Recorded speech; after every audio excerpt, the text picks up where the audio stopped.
तो स्वागत है आप सभी का एक और न्यू वीडियो पर। देखिए एग्जाम तो आपके खत्म हो ही गए हैं एंड उम्मीद है कि आपका जो रिजल्ट है वो काफ़ी अच्छा आएगा। बट जिन बच्चों के एग्जाम अच्छे नहीं गए हैं या फिर 1-2 पेपर बिगड़ गए हैं, तो उनके साथ आगे क्या होगा? क्या पासिंग मार्क्स या फिर ग्रेस देकर उनको पास कर दिया जाएगा या फिर फेल कर दिया जाएगा? एंड अगर फेल होते हैं तो बोर्ड की तरफ से कितने सब्जेक्ट में सप्लीमेंट्री दी जाएगी या फिर इम्प्रूवमेंट एग्जाम हम दे पाएँगे?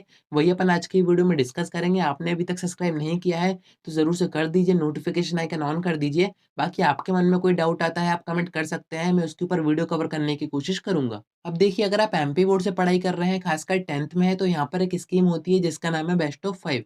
काफ़ी सारे कमेंट्स आते हैं, सेम क्वेश्चन होता है कि इस बार बेस्ट ऑफ 5 स्कीम है या फिर नहीं है।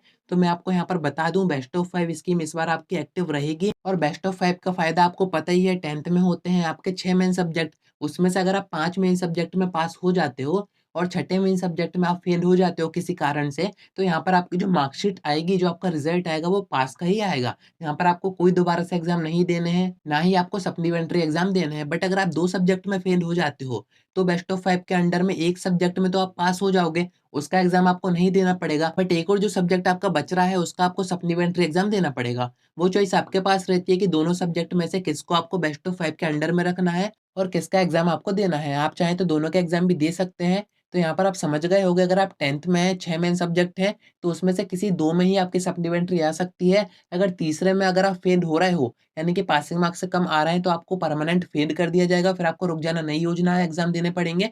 बट अगर 2 में आप फेल हो रहे हो, तो एक आपका अंडर बेस्ट ऑफ 5 में आ जाएगा और एक के सप्लीमेंट्री एग्ज़ाम आपको देने पड़ेंगे, वो आपकी चॉइस है, आप दोनों भी दे सकते हैं। वहीं अगर बात करें 12th की, तो 5 आपके मेन सब्जेक्ट होते हैं और यहाँ पर कोई बेस्ट ऑफ 4 नाम की स्कीम नहीं होती है कि 4 में ही आपको पास होना है और 5 ही सब्जेक्ट होते हैं, तो बेस्ट ऑफ 5 का कोई सेंस ही नहीं है यहाँ पे। तो यहाँ पर 5 मेन सब्जेक्ट में से अब वो डिफरेंट स्ट्रीम के हो सकते हैं, कॉमर्स, आर्ट्स, साइंस जो भी आपका हो, उसमें से मैक्सिमम एक ही सब्जेक्ट में आपको सप्लीमेंट्री दी जाएगी। यानी कि 5 सब्जेक्ट में से अगर आप किसी एक में फेल हो रहे हो, तो आपका सप्लीमेंट्री एग्ज़ाम फॉर्म भरा जाएगा। अगर आप 2 में हो रहे हो, तो फिर आपको सप्लीमेंट्री नहीं दी जाएगी, आपको फेल ही घोषित किया जाएगा। यानी कि आपका जो रिज़ल्ट है वो फेल ही आएगा और आपकी जो मार्कशीट है वो भी फेल की ही आएगी। फिर आपको रुक जाना, नई योजना के एग्ज़ाम देने पड़ेंगे अगर आपको सेशन खराब नहीं करना है तो।